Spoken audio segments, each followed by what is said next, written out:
Hello everyone. What is Mohr circle? It is a graphical method of representing the stresses of a general biaxial stress system so that the stress on any given plane or principal stresses and planes can be analyzed. Of course, you might have heard of all these things: general biaxial stress system, principal planes and principal stresses. Okay, if you don't recall what is the meaning of all this, we'll be coming to know in further slides. Okay, what is Mohr circle? First of all, Mohr circle is a graph. You have drawn so many graphs. In the same manner, here also, Mohr circle is a graph. You have x-axis, you have got y-axis, and then graph is there, and then the graph itself is in the form of a circle. That's all. That's all it is. Okay, then it is drawn to represent general biaxial stress system. What is general biaxial? If you take an element from the stressed member and then put the stresses acting on the element, any stress can be replaced by a normal stress and a tangential stress, because even if you have an inclined stress, hope you can understand that if you have inclined stress, mean on one face, if you have inclined stress, this can be resolved into a component parallel to the face and then a component perpendicular to the face, and then we can remove this. So this becomes a normal stress, this becomes a tangential stress. And then if you have only normal stress, shear stress will be 0, or only shear stress, normal stress will be 0. That's why a general way of representing stress would be some incline, or rather than putting it that way, in a component normal, a component tangential. So this represents a a general biaxial stress system. Okay, next, with normal stress along x-axis and shear stress along y-axis. So it is a graph, first of all. So on the graph, what you have to have on x-axis, you have to have normal stresses, means the 80, the 30 should be measured along x-axis. And then along y-axis, what you have is shear stress. So to say this 25 or this 25, now these are plotted along y-axis, right? Okay, we'll go ahead further. Now the characteristic properties of the Mohr circle. Now what is that you have to bear in mind always while talking about Mohr circle is it is symmetrical about x-axis, right? So if you have the axis like that, the origin O, and this is normal stress axis, right? X-axis, we'll call it as normal stress axis. Now y-axis will be shear stress axis. So the circle can be Mohr circle. When you draw with a given stress system, it can be like that, right? So it can be like that, it can be like that. There are a number of circles that I have drawn, but all of them are symmetrical about sigma axis or normal stress axis, right? You cannot have a circle like that. Mohr circle cannot be like that, or Mohr circle cannot be somewhere there, right? It has to be always symmetrical about x-axis. All these are some or the other Mohr circles representing general biaxial stress system. Okay, further. Here I have a Mohr circle drawn, right? And then a stressed element, one face only the stresses are shown. The stresses are normal stress 80, and then there is a 25. Now, before going further, we'll have to decide what are the sign conventions, right? This is an important part. So here I have decided. You can decide whatever you want, but when you decide something, you have to stick to that continuously. So it is simple to assume tensile normal stresses are positive. So in this case, a face is there and then it is pulling out. Because of that, it is tensile stress. So tensile stress is positive. Even in this case also, it is pulling it out with a magnitude of 80. So it is a tensile stress, normal stress. Now shear stresses with clockwise rotational effect on an element will be positive. So here I have shown shear stresses.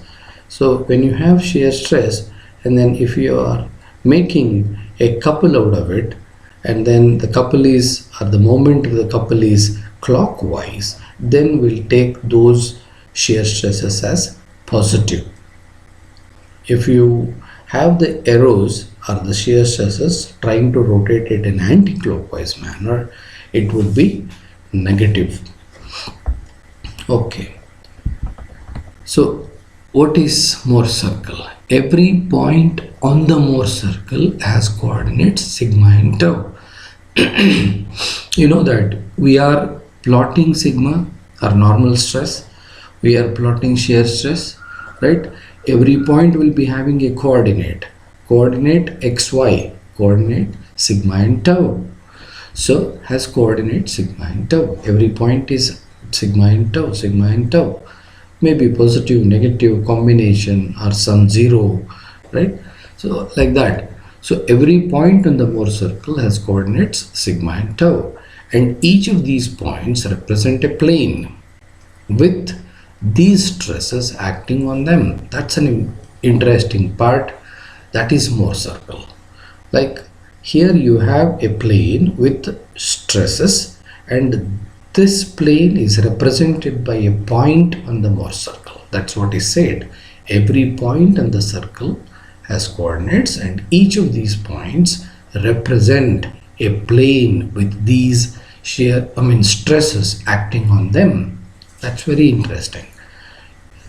For better understanding, we shall have a point A with AT 25. Okay, now how do you plot AT 25? AT is measured from origin in x direction or sigma direction. AT, I have drawn that, and then there is 25 in the shear stress direction, 25. So I get a point there. So we'll mark it. I have called it as A. So that is with the coordinates 80 and 25. 80 is normal stress, 25 is shear stress.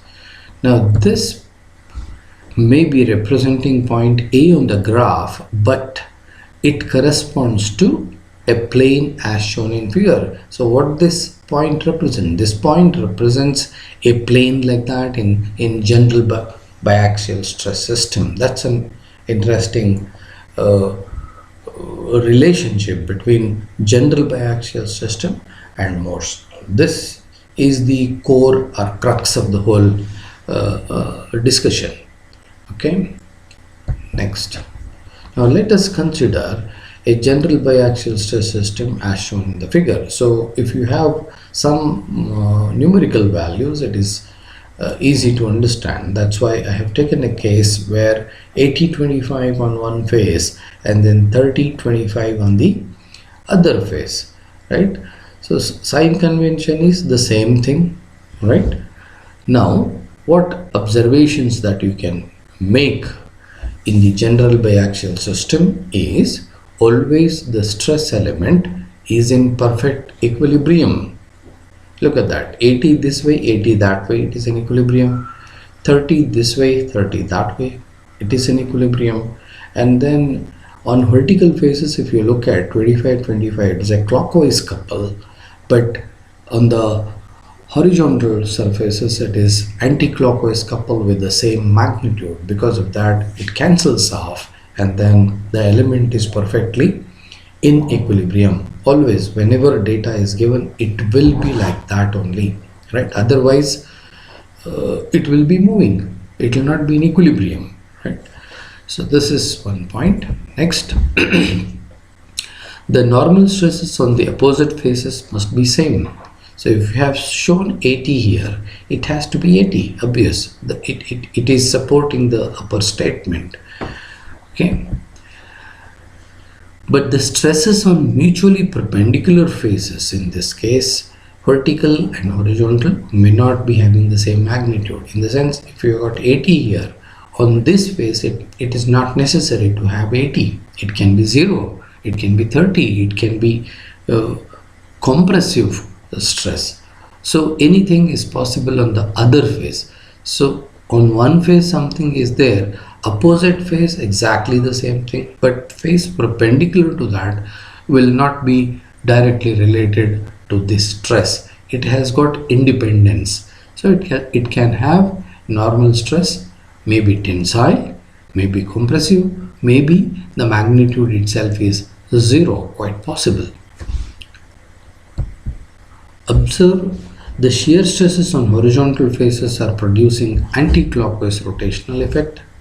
Horizontal faces, yeah, they are producing anti-clockwise effect now, but the shear stresses on the vertical faces will be complementary to the earlier shear stresses. Here they are having clockwise effect. Obviously they have to nullify that effect.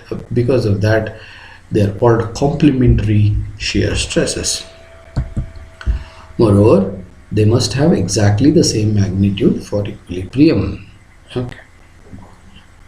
Means sign wise it should be opposite, but magnitude wise they should be same. That is the point.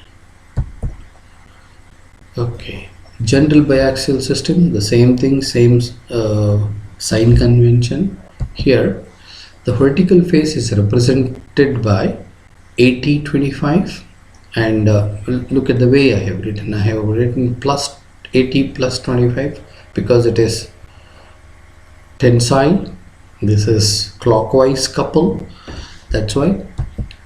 Now observe, it is true for any vertical face, left side or right side or anyone in between. In the sense, you need not refer to only this face, you can take this face also. I am telling vertical face, so you can have the plane somewhere there also. But when you consider equilibrium of this element and try to make out what is there on a vertical face, it will be exactly the same once again. Means it will be 80 normal and tensile, and then it will be 25. It will be always trying to rotate the element in clockwise manner. So that is what the statement says. Whether the face is on the left side of the element or right side of the element, or even in case if you take a face in between, it will be same as 80-25 only. So no confusion that if you consider on this side what happens, and then if you consider on that side what happens. As long as it is a vertical face, it will have the same coordinates 80-25, and all these vertical planes are represented by a single point on the Mohr circle. Okay, horizontal face is represented by 30 minus 25. 30 is pulling out, because of that it is plus, it is tensile, and 25 is anti-clockwise, because of that it will be negative. So the point on the Mohr circle would be 30 minus 25, which will be representing any horizontal plane, maybe on the top, maybe on the bottom, maybe in between. So it is true for any horizontal face, top side or bottom side or between, in between. Any horizontal face if you take and then try to analyze for stress along that face, it will be having 30 tensile and then 25 anti-clockwise shear stress. Okay. Now we'll see further. Vertical face is represented by 80-25, say point A, right? Now can we draw or place this point A? Yeah, you take some scale, and then because it is a graphical method, obviously you have to draw it to some scale. Now let us draw on the x-axis. on the y-axis, right? We have origin O, and then this face is represented by 80, 25. So I have 80 distance on the x-axis, 25 vertical distance. I have marked a point A, right?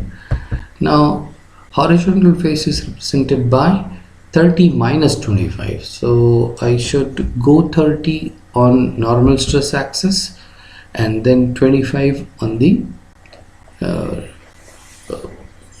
shear stress axis, that is y axis. It is negative, because of that it is below, and it is point B, right? The two faces are mutually perpendicular, vertical face and then horizontal face. In Mohr's circle, the 2 points representing these planes will be diametrically opposite to each other. This is the point to be remembered, right? So point A, point B representing horizontal and vertical, when the angle between them is 90 degrees, in Mohr circle they will be standing diametrically opposite. Means if you join the line, if you join the points A and B, that would be diameter of the Mohr circle. Okay, so I have joined, and then the point C, which is on the normal stress axis, C becomes center of the Mohr circle because AB is a diameter. Now it is easy to draw the Mohr circle. So draw the circle with AB as diameter and C as center. So that is your Mohr circle. That's your Mohr circle. Now how to draw Mohr circle is very simple.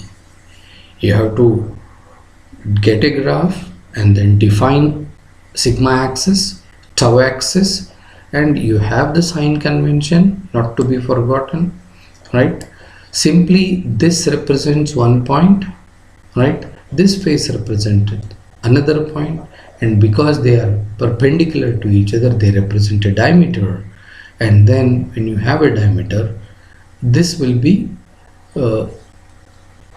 center of the circle, because we have already seen that the Mohr circle is symmetrical about sigma axis or normal stress axis. Because of that, the circle can be drawn. Now to find origin of planes, there is a technique which is called as origin of planes. Very simple techniques. We'll see how it can be found in a Mohr circle. Now what is the meaning of Mohr circle, right? OP, origin of planes, is a point on the circumference of Mohr's circle such that all the possible planes in stress element will be originating from this point. Anyway, we'll dig into the details here. Here I have a biaxial stress system, right? The point of discussion is origin of planes. Okay, now we have a point on Mohr circle representing a plane with stress 80-25, obviously, right? I have drawn the Mohr circle, right? 80-25 is already there, need not to be worried, right? Point is already drawn, circle is also drawn for the given biaxial stress system. Now the idea is only to find origin of planes, right? So this face represented by this red line now is represented by 80-25 point. Now that is the point representing that plane. Now what is to be drawn? Draw a line parallel to a plane in the biaxial system, to this, through a point representing the plane on the Mohr circle, through a point representing the plane. So this plane is represented by which point? That point. Now through that point, through a point representing the plane on the Mohr circle, draw a line parallel to the plane. So parallel to this face, parallel to this plane, I have to draw a line. Where? Through a point which is representing this plane. Means this is the point. Through this I have to draw a line parallel to this red line. Okay, I'll draw it. There it is. Okay, think it is easy, right? This plane is represented by a point there, so a line parallel to this I have to draw through that point. Okay, then the point where this line intersect the circumference will be known as OP, the point of origin of planes. Means when I draw here, I have got a point. This point is known as origin of planes. So that is what it is. That's all, right? You can say, why consider this plane? Why not you consider this plane, horizontal plane? And the point representing this plane is 30 minus 25. Yeah, you can do that, right? Now the point is here, the plane is there. Now if you draw a line parallel to this, that is horizontal line, through this, you will end up with the same point OP. That's nice. You can take vertical or you can take horizontal, but corresponding point and corresponding planes and then parallel lines have to be drawn. You end up with the same OP or origin of planes. The meaning of OP, now what is that representing, is all the possible planes in the stress element will be originating from this point OP. Now here got the number of planes over here. I'll try to show it here. Okay, now 80, 25. So any plane in between this vertical and horizontal planes will cover all the possible planes. Yeah, you can just see here. Yeah, that is the way how the planes can be. Right, any plane in between will be nothing but that, so that you have covered all. In that 90 degrees rotation will be covering all the possible angle planes. You cannot have anything other than that, right? All the possible planes. Now you can say, if you rotate it in clockwise manner, there will be different planes. Okay, exactly right. They are perpendicular to those planes, that's all, right? So if you are able to cover, look at this range, right, with half the circle, and it is represented by half the circle. The other ones, when you rotate it in clockwise manner for 90 degrees, the other half will be representing. Now I'll show you here. This point is representing, okay, here I have written the corresponding points in the Mohr circle representing these planes change from point A to point B. Here it comes from there to there. All the planes will be either here, there or somewhere. So in between A and B, this way. So those are the points. Look at those are the points representing those planes. Now what is this? So I have told you, when you rotate this plane in clockwise manner, you will be covering another set of planes which are exactly perpendicular to the planes which are now being shown by this line, right? So they will be representing from B to A all the points. That's all. Okay, so next, stress on a given plane. Now, okay, up to this we have done origin of planes, how to draw Mohr circle we have done, and after drawing Mohr circle, how to get origin of planes we have done. And the next step we'll discuss this. Now, stress on any given plane. Now we shall have a trial plane M as shown in figure.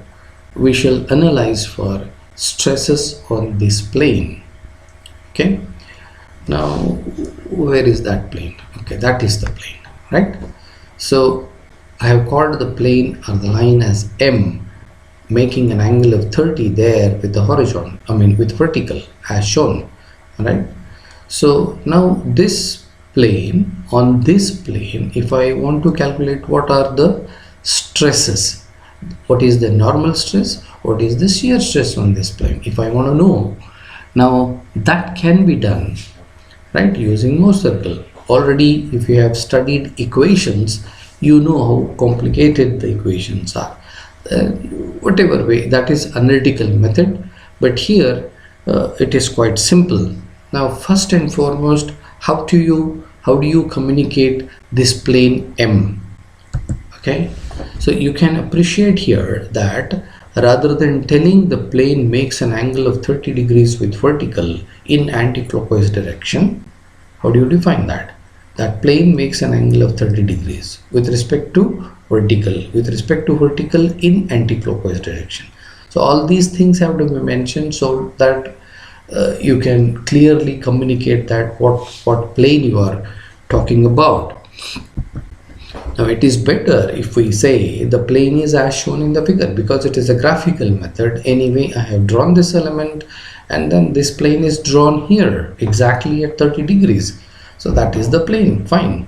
There is no confusion, right? So that's the way how we define the planes. Next. Draw a line parallel to the defined plane on the biaxial system through OP to cut the circumference of the circle at point M. Draw a line parallel to the defined plane, means parallel to this plane, through OP. Through OP I have to draw this plane, right, to cut the circumference of the circle at some M, right? We'll do that. So a line parallel to that and through the point O, I'll cut there. It's easy, I think, right? There it goes, a line. Now here you have got a point. Now that point I am calling it as M, because the plane is M. The plane is represented by a point on the Mohr circle, so that also we'll call it as M. Okay, that is the point M. Now when you got a circle, obviously the coordinates are there, and let us say the coordinates are 60 and 33. I have arbitrarily taken the values. It is not exact one. You have to solve the problem for exact values. Just for explanation sake, I have taken some values. So say it is 60, 33 as indicated. Now what is that 60, 33? It's coordinate of M, and 60, how it is done? It is horizontal distance along x-axis. How it is 33? It is along vertical axis. So that measurement is 33 and this measurement is 60. That's why the coordinates of this point is 60 and 33. But when you have coordinates like that, what is the meaning? The meaning is quite simple, that it is a normal stress, this is shear stress. Now how do you interpret that? The coordinates of this point M will be stresses on the plane M. So on this plane, these will be the stresses. Now we'll detail out. Now I have drawn that same figure, right? To interpret the results, show the biaxial stress system as if it is cut with the plane under the analysis. Means you cut this biaxial system. You can take this element or this element, any one of them, and then show. So I have shown it here, right? So when it is cut, obviously you've got two pieces. You can draw this or this. The angle over here is 30 degrees. Angle, if you draw a vertical angle there, it's 30 degrees, or this will be 60 degrees, right? Any one cut part is enough to indicate the stresses on the plane. You can draw this or this, it's one is enough. Note that the stresses represented by the point M had coordinates 60, 33. Earlier I have said that it is 60, 33, both positive. So because of that, hence as per the sign convention, the 60 will be a tensile stress. So I have to draw a line perpendicular to the face and then say that it is 60. If this is the thing, or if this is the element I have taken or the section I have taken, I have to draw a line perpendicular, and then arrow has to be pulling because it is tensile, right? 33 is a shear stress with a direction of rotational effect. I mean, what rotational effect? Clockwise rotational effect, because 33 is positive, clockwise is missing, with clockwise direction of rotational effect clockwise. Okay, here when I draw for this, it will be clockwise for this. When I draw for this, it will be clockwise this way, right? So if you are drawing stressed element and then stresses on the inclined plane, some general plane, then how to interpret the results? Now I'll go back to that. Now you have seen that it is giving you, when you draw a line parallel to this, it is giving you a point with coordinate 60, 33. What is the meaning 60, 33? On this plane, right? If you are referring to this part of the element, it is 60, 33, that is normal and then clockwise. Or even if you consider this also, it is normal, tensile, and then clockwise 33. So that is the meaning. Okay, that's, I think there we'll stop for today. We'll continue afterwards.